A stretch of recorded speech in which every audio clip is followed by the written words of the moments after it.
and sent them on their way. Well, they left Baghdad en route for Camp Ridgeway. They became lost and wound up at Camp Fallujah. And at that point in time, they stayed in that camp, and the next morning they drove from Camp Fallujah to Camp Ridgeway.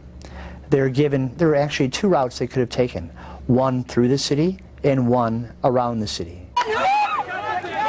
애초의 계약에 따르면 이들은 각각 3명씩 총 6명으로 팀을 이룰 예정이었고 2대의 장갑차와 적절한 중화기를 제공받아야 했다. 그러나 알 수 없는 이유로 방탄시설이 전혀 갖춰지지 않은 SUV 차량과 소총만이 지급됐고 인원도 4명으로 줄어들었다. 그리고 그것은 참혹한 죽음으로 이어졌다. Because they eliminated the requirement for armored vehicles. They pulled the 2 men out, thus eliminating the rear gunner and the big machine gun.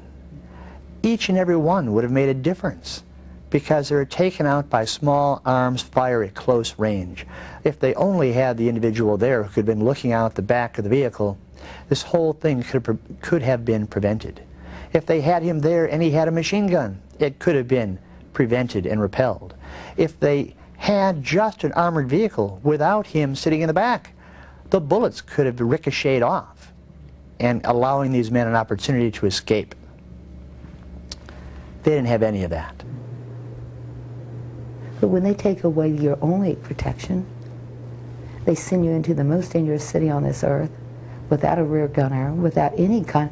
They had a Mitsubishi, the cheapest Mitsubishi SUV made on this earth.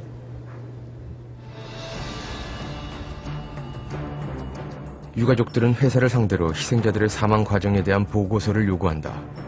그러나 블랙워터는 공개할 의무가 없다며 거부했고 가족들은 소송을 시작할 수밖에 없었다.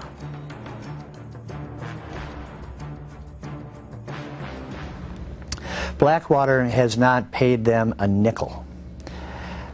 Blackwater has stonewalled them. Blackwater has refused interviews with news agencies such as yourself. Blackwater has had only one meeting with the families, and at that meeting, when Jerry Zavko's brother Tom and Katie Halveston requested from Blackwater officers a copy of the after-action report, they were told point blank, no, you can't have it. If you want it, you must sue me. They were left no other alternative but to sue. 스캇이 묻혀있는 플로리다 국립묘지. 케이티는 아들의 죽음이 조국을 위한 것이었다고 생각한다. 사실 사건 당시 스캇이 맡았던 임무는 미 국방부 규정상 미군이 담당해야 하는 일이었다. 미군이 책임져야 할 일을 대신하다가 사망한 셈이다. 그러나 미국 정부에게 스캇이 무슨 일을 하다가 죽었는지는 중요하지 않다. 미군으로서가 아니라 민간인 신분으로 죽었기 때문에 그의 죽음은 이라크 전쟁에서 발생한 미군 피해 집계에도 포함되지 않았다.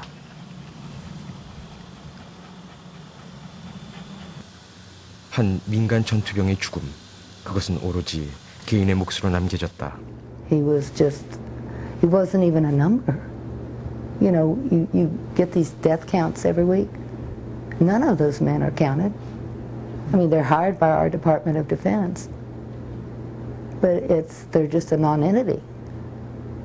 And I thought, how incredibly insulting can you be?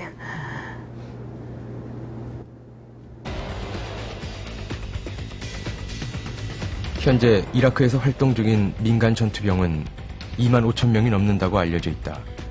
이것은 미군을 제외한 모든 동맹군 수를 합친 것보다 많은 수치로 이라크 전쟁을 치르는 데 있어 미군에 이어 두 번째 주요한 병력이 바로 이들인 셈이다. 이들의 역할이 군인들을 대신한다는 것은 이미 부인할 수 없는 사실이다. That's one of the reasons we use contractors is it saved us. They provided 25,000 security personnel. It would have taken the U.S. Army and Marine Corps probably 40,000 people to provide that many. They're much more efficient in terms of overhead. and it saved us from having to provide essentially 2 more divisions in the country. 이라크 전쟁이 시작된 이래 이 사업은 폭발적인 성장을 거듭해왔다. IT 산업에 필적할 만한 이 같은 성장의 이면에는 미국의 정치적 상황이 가장 큰 영향을 끼쳤다는 것이 전문가들의 분석이다. If we didn't have those 20,000 or more private military contractors in Iraq, we would have either had to send more U.S. troops there and probably had to institute a draft in the U.S. That would have been obviously quite unpopular. Or we would have had to send more reservists, more National Guard and reserves. That obviously would have been quite unpopular and probably wouldn't have made the war possible to happen, particularly given the fact that this was taking place within a presidential election campaign season. 이라크에서 미군의 희생이 드러나는 만큼 미국 내 반전 여론도 점점 높아지고 있다. 미군 사망자 수는 작년 10월로 2,000명을 넘은 상태. 그러나 이 수치 속에는 민간 전투병들의 죽음은 포함되지 않았다. That when these private soldiers were killed or wounded or taken captive, they didn't have the same public impact that it did when U.S. troops were killed or wounded or taken captive. There's been more than 200 private military contractors killed in Iraq. More than 800 have been wounded. And these don't count in terms of the public discussion. They aren't, when the Pentagon tallies up the number of soldiers that have been killed, they don't include the private soldiers in that count. 민간 전투병들의 죽음에 대한 통계는 민간 단체들이 조사한 것이 있을 뿐 정부 차원의 공식적인 기록은 존재하지 않는다. 미국민들 역시 이들의 죽음에 대해서는 잘 알지도 못하고 관심도 낮은 편이다. One of the interesting things is this administration has chosen to fight the war without mobilizing the American people, without asking for any sacrifice from the American people. We have a little over 1 million men and women in uniform, maybe 1.5 million.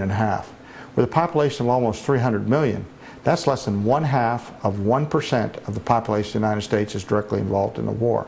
Well, what we're doing with this private military industry is creating a disconnect.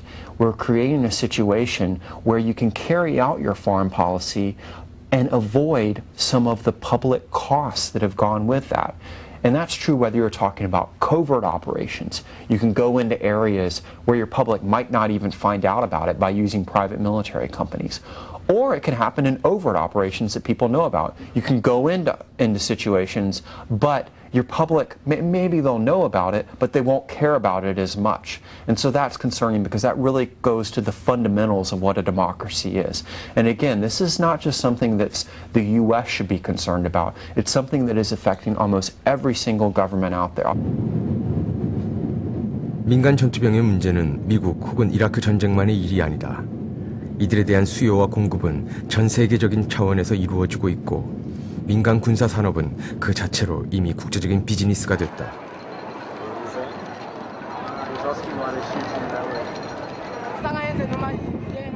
한때 인종차별의 대명사로 여겨졌던 남아프리카 공화국.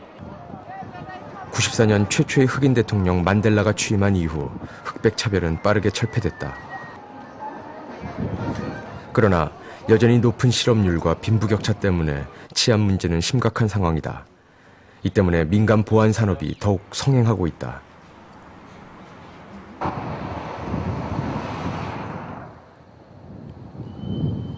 시내 중심가에서 조금 벗어난 지역에 자리 잡고 있는 한 격투기 도장.